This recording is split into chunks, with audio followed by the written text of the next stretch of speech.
Dans les années 80 et 90, un Américain au coup de pied redoutable enchaînait les KO et les titres en kickboxing, atteignant les sommets de ce sport au cours d'une carrière fulgurante. Son charisme l'a même conduit à Hollywood, où il a joué dans des films emblématiques de cette époque. Mais après s'être éloigné des rings et avoir pris sa retraite, son prestige et sa renommée ont laissé place à une cellule solitaire dans une prison fédérale de l'Arizona. Alors, que s'est-il passé avec Denis Aleksio, le destructeur ? Ici c'est Giulio, vous êtes sur la chaîne Pur Combat. Et avant de commencer, n'oubliez pas de vous abonner à la chaîne et d'activer la cloche pour ne rien manquer de nos prochains épisodes. Originaire de Vacaville, en Californie, Denis Aleksio montrait dès son enfance une grande aptitude pour le sport. Considéré comme un prodige du baseball dans la Ligue junior, il a commencé à pratiquer le karaté à l'adolescence, initialement pour améliorer sa flexibilité et son agilité pour le baseball. Son entraîneur a rapidement remarqué son potentiel exceptionnel et l'a encouragé à participer à des compétitions et à se tester également dans les arts martiaux. Avec une progression rapide, il est laissé passer au karaté full contact et a également intégré des entraînements d'autres disciplines comme le Muay Thai et le kickboxing à son répertoire. Malgré les grandes attentes, ses débuts professionnels se sont soldés par une défaite contre Mike King. Cependant, à partir de ce moment, sa carrière a pris son envol. Il a accumulé d'incroyables 68 victoires, dont 63 par KO et seulement 2 défaites.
En 1988, avec déjà 7 titres mondiaux à son actif et une popularité croissante, il a attiré l'attention de l'acteur Jean-Claude Van Damme, avec qui il est devenu ami.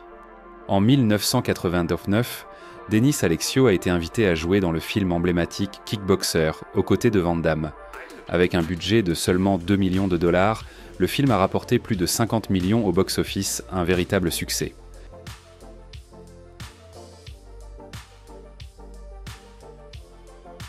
En 1993, un obstacle majeur a marqué sa carrière.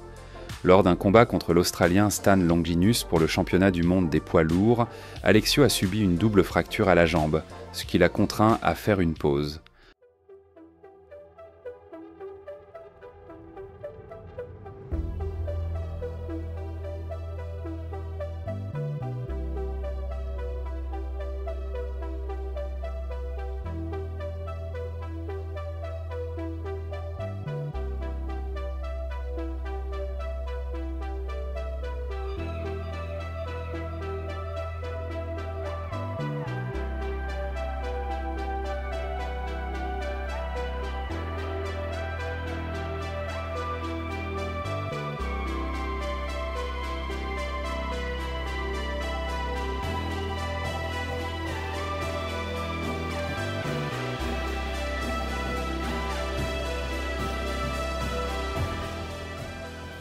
Pendant sa convalescence, il a reçu une invitation pour participer à la première édition de l'UFC, mais il a refusé en raison de la faible rémunération proposée.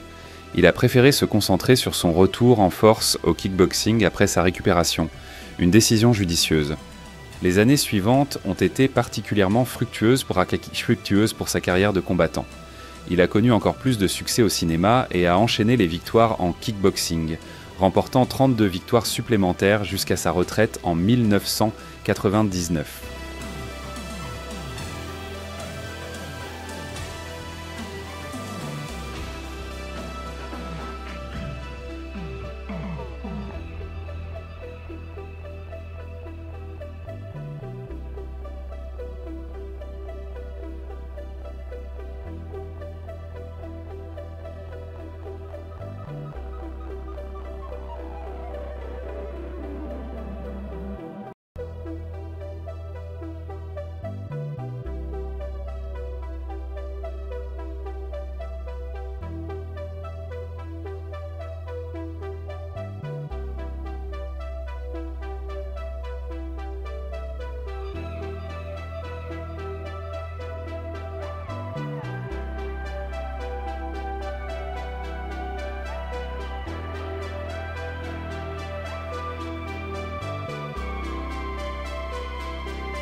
Après sa retraite, sa vie a pris une tournure dramatique.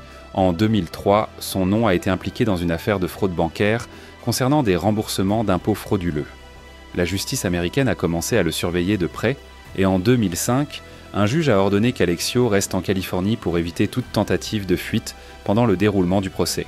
En 2007, Alexio a été arrêté pour la première fois après être retourné chez lui à Hawaï, sans autorisation judiciaire et avoir manqué une audience devant un jury fédéral.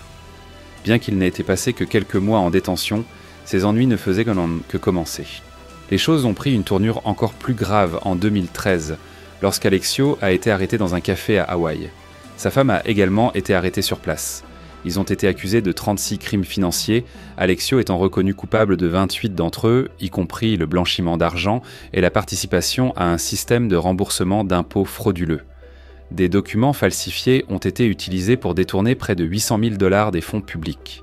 Malgré des recours jusqu'aux dernières instances, son ordre d'incarcération a été exécuté en avril 2017, près de 4 ans après le jugement principal. Il a été condamné à 15 ans de prison, une peine sévère pour ce type de crime.